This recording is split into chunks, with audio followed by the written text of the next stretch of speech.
En résumé, il n'y a pas d'accord, il n'y a pas d'accord. Ils ne sont pas d'accord sur les conditions, les savants. Tu parles des rites. Des rites.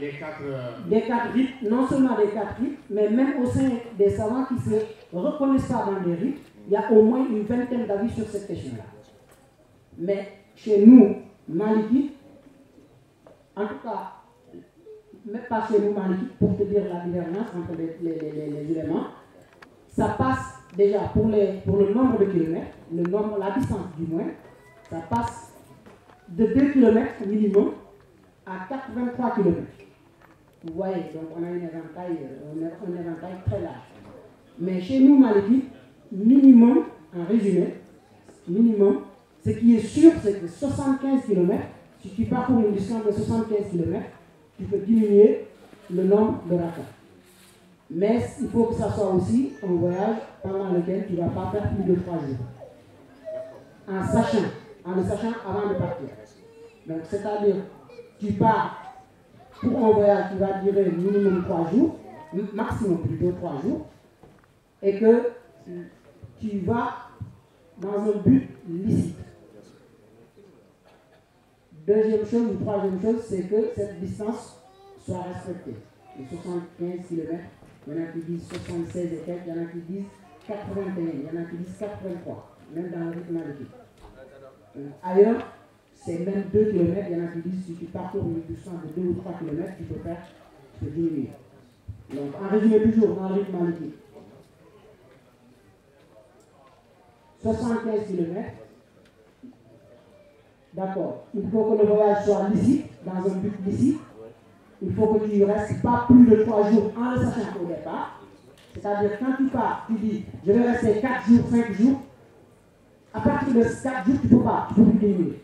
Mais si tu pars dans l'intention de faire que 3 jours ou de 2 jours, mais que tu viens, tu étais en train de, par exemple, d'attendre un papier qui doit, un document officiel que tu dois récupérer, que tu n'as pas pu recevoir en ce temps, et que tu restes un jour de plus, c'est pas grave. Ou que tu sois, en tout cas, qu'il y ait eu un empêchement non prévu. Même si ça fait 1 mois, tu peux continuer à diminuer. Même ça, dans le rythme Malikites, ils sont d'accord.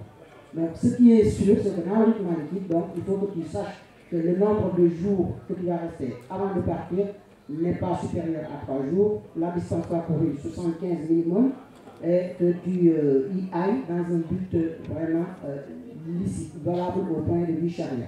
D'accord. Et quelle prière? Les 3 prières qui sont composées de 4 rakas. D'accord. Après, il y a d'autres avis peut-être dans la salle qui vont pouvoir éclaircir plus.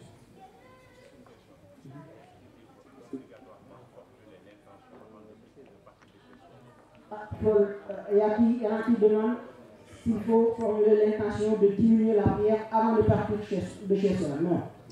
Mais avant de commencer la prière, il faut formuler l'intention.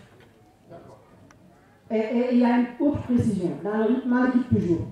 Il y a des gens qui viennent, par exemple, dans une mosquée ou dans un lieu où il y a la mosquée.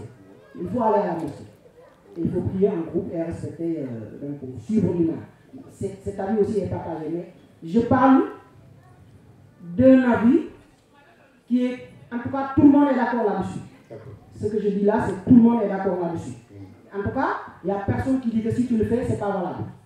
Il y a d'autres avis qui peuvent être discutés, mais ces avis-là, du rythme Malikite d'habitude, ne contestent pas. En fait, ils peuvent être différents d'autres avis, mais la plupart du temps, c'est pourquoi, alhamdoulilah, nous sommes dans un pays où il y a Seydi Hadji Malick Sy, il y a Seydi Ahmadou Bamba, il y a Seydi Abdoulaye Niass, il y a Cheikh Oumar Foutiyou, ça suffisait. Ça suffisait juste pour dire ça. Si lui, au début en tout cas, il était dans le rythme malikite, ça veut dire que le rythme malikite est celui. Et donc, ces avis-là, du rythme malikite, on peut dire que ce n'est pas les seuls avis, mais au moins, c'est des questions. S'il te donne une réponse dessus, c'est sûr que si tu fais ça, c'est bon. Comme par exemple, un petit point, je rappelle, mais ça mérite la peine, par exemple, quand Imam Malik te dit, ou dans les avis des élèves d'Imam Malik, on te dit, quand tu te trompes dans le jeûne que tu manges, tu dois rejeûner un autre jour pour remplacer. il y a des versions, d'autres versions qui disent non, tu peux ne pas jeûner. Et ça, c'est un hadith.